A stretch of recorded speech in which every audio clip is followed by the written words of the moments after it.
বাংলার সংখ্যালঘু মুসলিমদের কাছে কি বলতে চাইছেন, উনি কি করতে চাইছেন, উনাকে খোলাখুলি খুলাসা করতে হবে।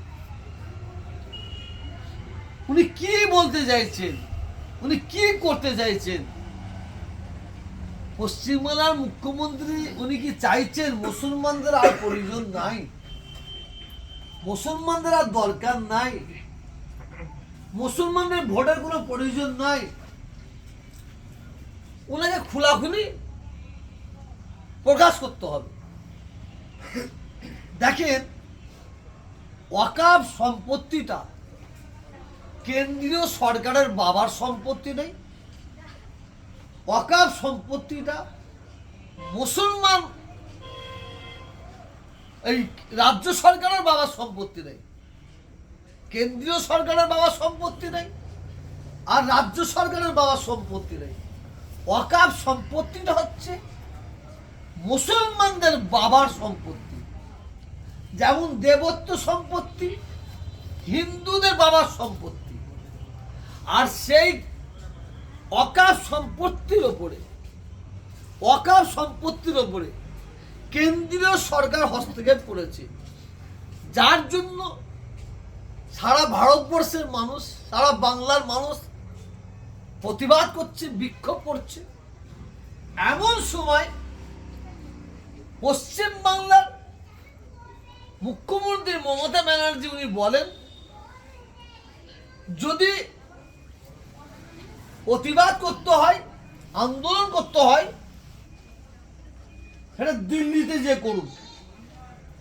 উনি ওই কথাটা কেন বললেন, কোন খেয়ালে? সাধারণ মানুষ তো তাহলে আজকে বলছে এবং বলবে, আগামী 2026 সালে ভোটটা কি আমরা দিল্লিতে গিয়ে দেবো?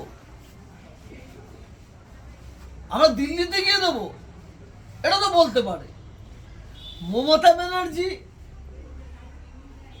উনার কাছে বাংলার মুসলমানরা যেমন, ঠিক তেমন বাংলার হিন্দুরা, সর্বজাতির মানুষকে ওনাকে সমান চোখে দেখতে হবে।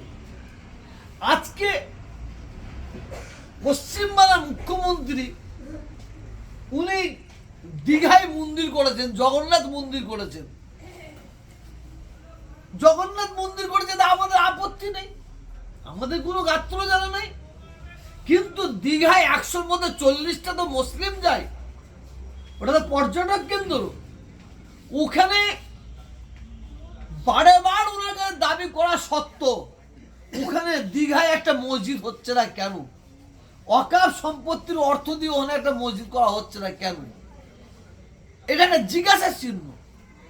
মমতা ব্যানার্জি কোনো কর্ণপাতই করেনি, কোনো কেয়ার করেনি। কিন্তু মমতা ব্যানার্জিকে কোনো একজন হিন্দু বলেনি যে দীঘায় একটা জগন্নাথ মন্দির করা হোক, না বলাই কয়েকশো কোটি টাকা দিয়ে মন্দির করা হয়েছে। আর আমরা এত রিকোয়েস্ট, এত অনুরোধ করা সত্ত্বেও আমাদের দিকে বুড়ো আঙুল দেখাচ্ছে। হিডকো ওখানে ওই এলাকায় বহুত WBCS, IPS, IS বহুত উচ্চশিক্ষায় শিক্ষিত ছেলেমেয়েরা চাকরি করে।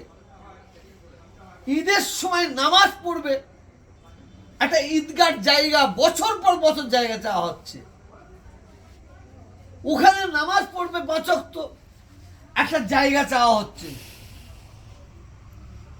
সরকারকে মসজিদ উনি না করলেও জায়গা দিলে মসজিদ তৈরি করা হয়।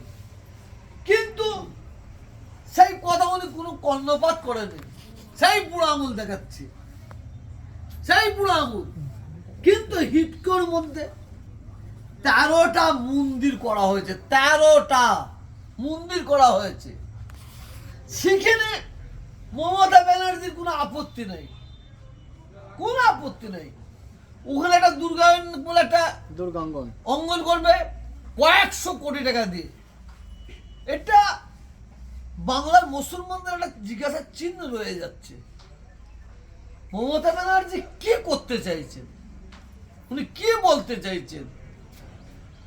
যে 2026-এ সংখ্যালঘু মুসলিমরা ভোট আমাকে দেবি, এদের গলায় পা তুলে দিয়ে চামড়া, গলার চামড়া তুলে ফেলবো, লাড়ি ভুড়ি ব্যান করে দেবো, তারপরেও এরা উঠে আমাকে ভোট দেবে। যদি এই ভাবনা চিন্তা নিয়ে উনি এইভাবে কাজ করেন, তাহলে আমি বলবো ভবিষ্যৎ কিন্তু অন্ধকার হবে, ভবিষ্যৎ অন্ধকার হবে। একটা কথাই আছে, ওই বাঁদরের খ্যাচখ্যাচানি শোনাচ্ছে, মানে চর খাওয়া অনেক ভালো। এটাও বাংলার মানুষ একটু ভাবছে। ঈদের দিনে 2 দিন ছুটি নাই জানেন, বকরা ঈদের দিনে 3 দিন ছুটি নাই জানেন। আমাদের পরব 3 দিন পরব, 3 দিন পরবে 1 দিন ছুটি।